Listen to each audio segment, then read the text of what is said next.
Class 12 business studies advertisement विज्ञापन chapter part number 4। और इसमें हम डिस्कस करेंगे विज्ञापन की सीमाएं या लिमिटेशंस ऑफ एडवर्टीजमेंट। कुछ एक कमियां हैं विज्ञापन में। तो पहला पॉइंट दिया गया जनता की अरुचि, no interest of the public. यदि किसी विज्ञापन में जनता की अरुचि होती है, कोई इंटरेस्ट नहीं दिखाती पब्लिक किसी विशेष विज्ञापन में, तो चाहे इस विज्ञापन को कितनी ही बार क्यों न किया जाए, उसका कोई प्रभाव ज़्यादा जो है ग्राहकों पर नहीं पड़ता। और उस पर जितना भी खर्चा किया जाता है और जितना हमारा प्रयास होता है वो सभी व्यर्थ जाता है। सेकंड पॉइंट है मांग का सीमित होना, लिमिटेड डिमांड। एग्जाम्पल इसका हम लेके समझ सकते हैं कि जैसे हमारे पास मान लो एक कार है और विज्ञापन हम जितनी मर्जी कारों का देखते रहें, बाकी और कंपनी जितना मर्जी विज्ञापन करें, एक से ज़्यादा कार हम सामान्य व्यक्ति जो है वो नहीं रख सकता। इसी ऐसी वस्तुएं जिनकी की मांग सीमित होती है, उसका जितना मर्जी विज्ञापन किया जाए तो आवश्यकता से अधिक वस्तुओं का क्रय हम नहीं कर पाते। थर्ड पॉइंट है रीति रिवाज में परिवर्तन, चेंजेस इन द कस्टम्स। पुराने रीति रिवाज में सरलता से परिवर्तन नहीं किया जा सकता। हमारी पुरानी चली आ रही परंपराओं को विज्ञापन के माध्यम से परिवर्तित कर पाना बहुत कठिन होता है। फोर्थ पॉइंट है अकेला विज्ञापन, अलोन एडवर्टीजमेंट। केवल मात्र विज्ञापन के माध्यम से ही हम बिक्री को बढ़ाने का प्रयास करें तो ये संभव नहीं हो पाता। इसके अलावा बहुत सारे और तरीके अपनाने होंगे। विक्रय कला में सुधार करना होगा, विक्रय संवर्धन के साधनों को अपनाना होगा, या फिर और सारे तरीके गिफ्ट इत्यादि डिस्काउंट देना, ये सारे साधनों को अपनाना होगा। फिफ्थ पॉइंट है बार बार विज्ञापन, रिपीटिशन ऑफ एडवर्टीजमेंट। विज्ञापन एकमात्र देखकर अपना प्रभाव ग्राहक के मस्तिष्क पर स्थायी रूप से नहीं छोड़ता। इसके लिए हमारे को विज्ञापन बार बार देना होगा। बार बार विज्ञापन देखकर ग्राहक के मस्तिष्क में उसकी छप गहरी छप जाती है और उसका एक विश्वास बन जाता है कि शायद ये वस्तु जिसका विज्ञापन बार बार आ रहा है ये ज़्यादा अच्छा होगा। सिक्स पॉइंट है विज्ञापन अर्थशास्त्र के नियमों के अनुसार होना चाहिए। It must be as per the economic rules. अर्थशास्त्र के नियमों का अर्थ होता है इकोनॉमिक रूल, जिसमें कि हम ये देखें कि इससे कितना लाभ हमारे को होने जा रहा है, कितना खर्चा हम लोग इसमें करेंगे। ये सभी चीज़ों को ध्यान में रखकर विज्ञापन मनोवैज्ञानिक नियमों के अनुसार it must be as per the psychological rules. मनोवैज्ञानिक, क्योंकि विज्ञापन का जो सीधा प्रभाव होता है ग्राहक के मस्तिष्क पर, मन पर पड़ता है, तो इसी मनोवैज्ञानिक नियमों के अनुसार किए गए विज्ञापन का प्रभाव सीधा ग्राहक के मस्तिष्क पर पड़ेगा। आठों पॉइंट है बुरी व हानिप्रद वस्तुओं का विज्ञापन, advertisement of the risky products. जो वस्तुएं हानिकारक होती हैं, बुरी होती हैं, सामान्यतः उनकी की गई वस्तुओं का विज्ञापन का प्रभाव बहुत लंबे समय तक नहीं होता।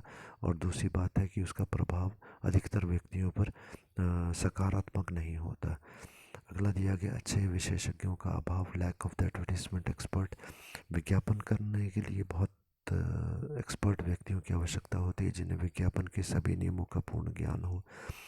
तो ऐसे विशेषज्ञ बहुत बड़ी मात्रा में उपलब्ध हो पाना काफ़ी कठिन होता है। इसलिए विशेषज्ञों के अभाव में किया गया विज्ञापन भी ज़्यादा प्रभावशाली नहीं होता। 11th पॉइंट है ग्राहकों की आते हैं, हैबिट्स ऑफ द कस्टमर्स। किसी वस्तु या ब्रांड की आदत जब ग्राहक को हो जाती है, बहुत लंबे समय तक वो यूज़ करता है और उसे यूज़ करना उसे अच्छा लगता है, आदत हो जाती है, सुगम हो जाता है, तो उसके बाद उस आदत को विज्ञापन के माध्यम से हटा पाना बहुत कठिन होता है। नेक्स्ट टॉपिक है वैज्ञानिक विज्ञापन, साइंटिफिक एडवर्टीजमेंट। प्रभावशाली विज्ञापन की आवश्यक तत्व या essentials of effective advertisement. Question कुछ भी पूछा जाए इसमें यही पॉइंट्स आपके आएंगे जो 3 पॉइंट दिए गए हैं। पहला पॉइंट हमारा है, या पहला जो हेडिंग को हम लें वो है वैज्ञानिक विज्ञापन। वैज्ञानिक विज्ञापन का मतलब होता है कि विज्ञापन को अधिक प्रभावशाली बनाने के लिए हम विज्ञान का सहारा लेते हैं, या ये बोलें कि वैज्ञानिक तरीके से किए गए विज्ञापन को वैज्ञानिक विज्ञापन किया जाता है। जब विज्ञापन करते समय हम विज्ञान की तरह सिद्धांतों का पालन करते हुए विज्ञापन को करते हैं। ये दूसरा हेडिंग है इसमें कि विज्ञापन को प्रभावशाली अगर हमने बनाना है, इफेक्टिव यदि हमने बनाना है, तो उसमें कौन से तत्व या एलिमेंट्स या एसेंशियल्स उसमें होने आवश्यक हैं। तो मीनिंग हो गया साइंटिफिक एडवर्टीजमेंट का, where scientific principles are utilised to make the advertisement more effective. तो पहला पॉइंट इसमें आ जाएगा कि जो सिद्धांतों पर आधारित हो। विज्ञापन के भी कुछ एक अपने सिद्धांत हैं। उन सिद्धांतों के आधार पर, उन सिद्धांतों के प्रिंसिपल्स के बेस पर जो विज्ञापन किया जाए वो वैज्ञानिक विज्ञापन है। सेकंड पॉइंट है जो आधारभूत नियमों पर आधारित हो, which is based on the basic rules. विज्ञापन करने के जो बेसिक नियम हैं, यदि उनका पालन भी हम करते हैं विज्ञापन करते समय, तो भी वैज्ञानिक विज्ञापन होगा। तो थर्ड पॉइंट जिसमें तर्कपूर्ण विधियों को अपनाया जाता है, इट फॉलोज लॉजिकल मेथड्स। तर्कपूर्ण का मतलब होता है, या लॉजिकल का मतलब होता है जहाँ पर अच्छाई और बुराई को ध्यान में रखते हुए हम लोग जो माध्यम है हमारा, या हमारा जो तरीका है उसको अपनाते हैं। विज्ञापन जब किया जाता है तो उसमें तर्कों के आधार पर बिल्कुल प्रमाण देते हुए हम किसी चीज़ को साबित करते हैं कि हमारी वस्तु बहुत अच्छी है, वो वैज्ञानिक विज्ञापन होगा। नेक्स्ट हेडिंग है प्रिंसिपल्स ऑफ साइंटिफिक मैनेजमेंट, या वैज्ञानिक विज्ञापन के सिद्धांत क्या हैं। तो पहला पॉइंट इसमें दिया गया, विज्ञापन का उपयुक्त शीर्षक होना चाहिए। Advertisement must have a suitable heading. विज्ञापन जब भी किया जाए उसका कोई हेडिंग होना चाहिए, और वो प्रॉपर हेडिंग होना चाहिए जो ग्राहक के ध्यान को तुरंत आकर्षित कर सके। सेकंड पॉइंट इसमें आ जाएगा, विज्ञापन की भाषा सरल व स्वाभाविक होनी चाहिए। Language of advertisement must B simple and normal, ताकि प्रत्येक समझने वाले व्यक्ति को, प्रत्येक विज्ञापन को पढ़ने देखने वाले व्यक्ति को हम क्या कहना चाहते हैं वो आसानी से समझ में आ जाए। विज्ञापन जिन व्यक्तियों तक पहुंचेगा, हो सकता है उसमें कम पढ़े लिखे व्यक्ति हों, और उनको भी हमें आकर्षित करना है। थर्ड पॉइंट है, विज्ञापन जनता की मनोवृत्ति को ध्यान में रखकर होना चाहिए। Advertisement must be as per the public interest. जैसा व्यक्ति सामान्य जनता चाहती है, जैसा वो पसंद करती है, उसके अनुसार ही हम लोगों को विज्ञापन करना है। चौथा पॉइंट है, इसमें उद्देश्यों को छिपाना नहीं चाहिए। Objects of the advertisement must not be hidden. विज्ञापन के जो उद्देश्य हैं, हम बिक्री करना चाहते हैं, हमारी वस्तु में ये है, हमारी वस्तु की क्वालिटीज़ हैं, हमारी वस्तुओं का मूल्य सबसे कम है, जो भी हमारा उद्देश्य है उसको हम ग्राहकों के सामने अवश्य रखें। अगला है, विज्ञापन में विचित्र विधि का प्रयोग होना चाहिए। Advertisement must be presented in a unique style. विचित्र का मतलब है बाकियों से अलग। जैसे सभी विज्ञापन कर रहे हैं वैसा ही विज्ञापन हम करेंगे तो हमारा विज्ञापन ज़्यादा प्रभावशाली नहीं दिखाई देगा, क्योंकि सभी का विज्ञापन बिल्कुल वैसा ही होता है, तो हमने कौन सी नई चीज़ कर दी। इसलिए विज्ञापन करने की विधि हमारी जो है बाकी कंपनी के विधियों से अलग होनी चाहिए। जैसे कई बार हम देखते हैं कि विज्ञापन करने के लिए कुछ कंपनियां न्यूज़पेपर में पूरा एक पेज कवर कर लेती हैं, पूरा फर्स्ट पेज कवर कर लेती हैं, या जो डबल पेज होता है पूरा का पूरा डबल पेज हमने कवर कर लिया। कुछ कंपनियां विज्ञापन ऐसा भी देती हैं जिसमें हमारा विज्ञापन उल्टा छपा होता है। तो यदि उल्टा छपा है तो लोग देखते हैं कि ये उल्टा क्या छप गया, प्रिंटिंग गलत क्यों हो गई, और कुल मिलाकर हमारा उद्देश्य होता है कि लोगों का ध्यान हमारी उस विज्ञापन की तरफ विशेष तौर पर जाए। ठीक है, तो यहाँ पर दिया गया कि और जो विधि प्रयोग करते हैं उससे कुछ अलग होने चाहिए। अगला है, विज्ञापन में प्रारंभ से लेकर अंत तक सेवा प्रस्तुत की जानी चाहिए। Advertisement service must be presented from start to end. विज्ञापन में ऐसा लगना चाहिए कि हमारी कंपनी जो है लोगों की भलाई के लिए काम कर रही है, वस्तु से जो कम कीमत पर दे रही है, इसकी कीमत तो बहुत ज़्यादा है, परंतु कुछ समय के लिए हमने लोगों के लिए, गरीब लोगों को, ताकि वो भी चीज़ को खरीद सकें, उनके लिए ही वस्तु कम कीमत पर उपलब्ध करवाई है। अगला है, वस्तु के मूल्य, प्रचलन, उपयोगिता के अनुसार विज्ञापन के माध्यम का चुनाव करें। विज्ञापन के माध्यम, advertisement media must be according to the rate, utility and the trend of the product. कि विज्ञापन का जो माध्यम हम चुने, माध्यम मतलब जिसके द्वारा हम विज्ञापन कर रहे हैं, टीवी, न्यूज़पेपर, मैगजीन वगैरह, तो जिस माध्यम के द्वारा हम विज्ञापन कर रहे हैं उसका मूल्य बहुत ज़्यादा नहीं होना चाहिए, उसको ध्यान में रखकर हम करें। प्रचलन, प्रचलन तो इसका मतलब ये हुआ कि जो ट्रेंड चला हुआ है, बाकी कंपनी जो हमारी जैसी वस्तु बनाती हैं वो कौन सी, किस माध्यम का प्रयोग करती हैं, वो कहाँ पर विज्ञापन करती हैं। यदि हम उससे कहीं अलग करेंगे तो जो ग्राहक अपनी वस्तु को वहाँ ढूंढते थे, उस जगह पे ढूंढते थे विज्ञापन में, वो दूसरी जगह नहीं ढूंढेंगे और हमारा विज्ञापन ज़्यादा प्रभावी नहीं होगा। तो ट्रेंड क्या है, प्रचलन क्या है, उसे भी देखना। और उपयोगिता, किन लोगों के लिए उपयोगी है। सामान्यतः हम देखते हैं कि मैगजीन्स, न्यूज़पेपर में जो विशेष एडिशंस आते हैं वो विशेष वर्ग के हो सकते हैं। जैसे किसी दिन बच्चों से संबंधित आर्टिकल आते हैं, किसी दिन बड़ों से संबंधित, किसी दिन लेडीज़ से संबंधित आर्टिकल्स आते हैं। तो जिस व्यक्ति से संबंधित वो आर्टिकल उस दिन दिए जाते हैं, उसी दिन हमें अपनी वस्तु को विज्ञापित करना है। ऑटोमेटिक विज्ञापन में झूठ नहीं बोलना चाहिए। Advertisement must be all true. जो भी हम बोलें वो बिल्कुल सही बोलें, क्योंकि झूठा विज्ञापन बहुत लंबे समय तक नहीं चल पाता। 9th पॉइंट है, विज्ञापन में उपयुक्त चित्रों का प्रयोग होना चाहिए। Suitable pictures must be given to support advertisement. चित्र बहुत जल्दी ग्राहक के ध्यान को आकर्षित करते हैं। तो बहुत बड़े आर्टिकल्स यदि हम लिख करके देते हैं तो ग्राहकों के पास इतना समय नहीं होता कि वो हमारे इतने बड़े विज्ञापन को देखें। चित्र आकर्षण का बहुत बड़ा माध्यम होते हैं। 10th पॉइंट है, विज्ञापन कभी भी नकारात्मक रूप में नहीं होना चाहिए।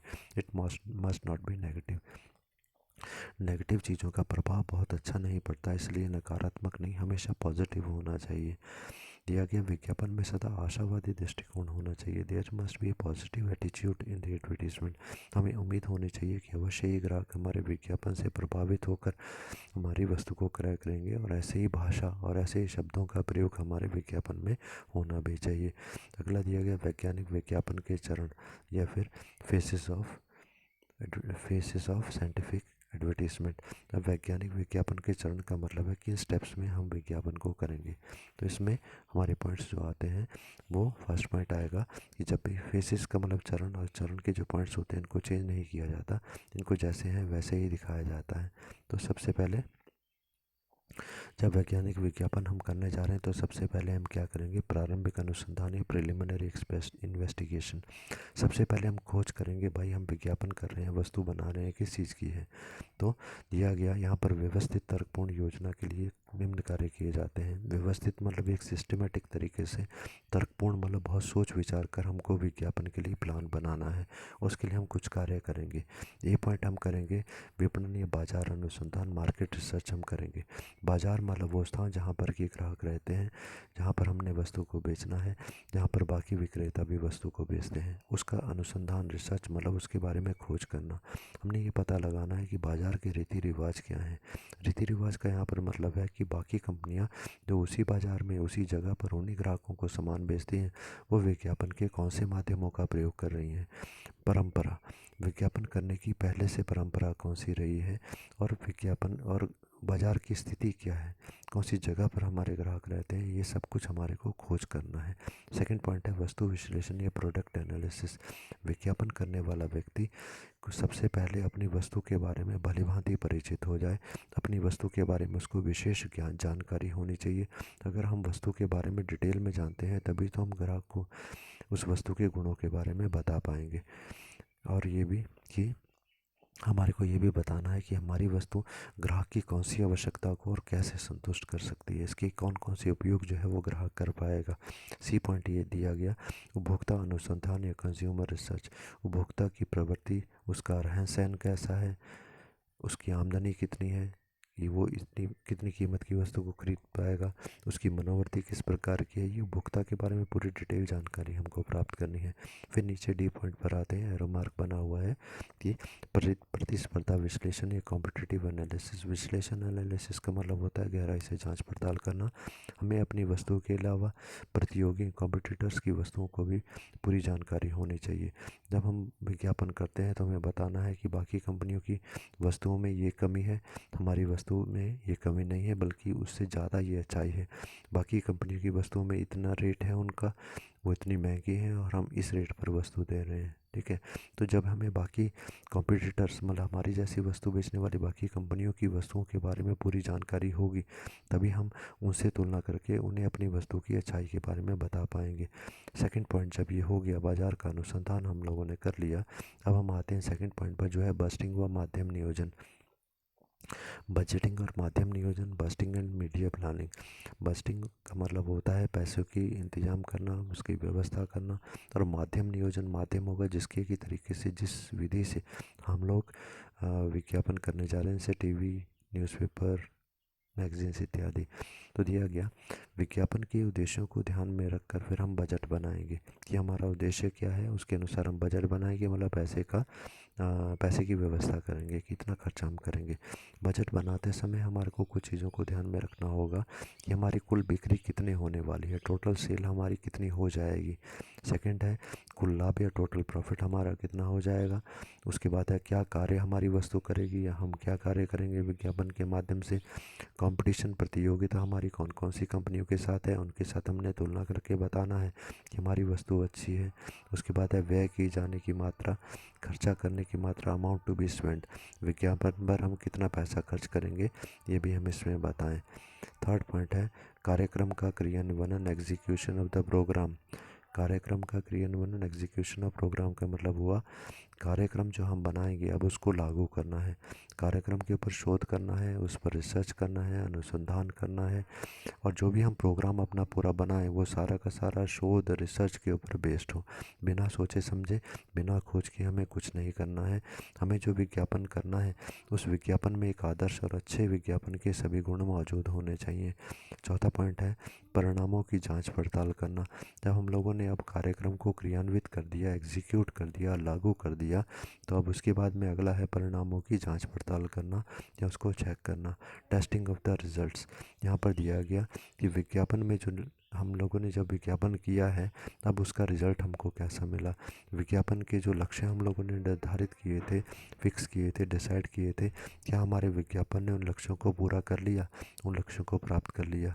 यदि लक्ष्य को प्राप्त करने में हमारे विज्ञापन में कुछ कमी रह गई या विज्ञापन करते समय हमारे सामने कोई कठिनाई आई तो हम ये ध्यान रखेंगे कि भविष्य में जब भी हम विज्ञापन करें तो उस प्रकार की कठिनाई दोबारा हमारे सामने ना आए।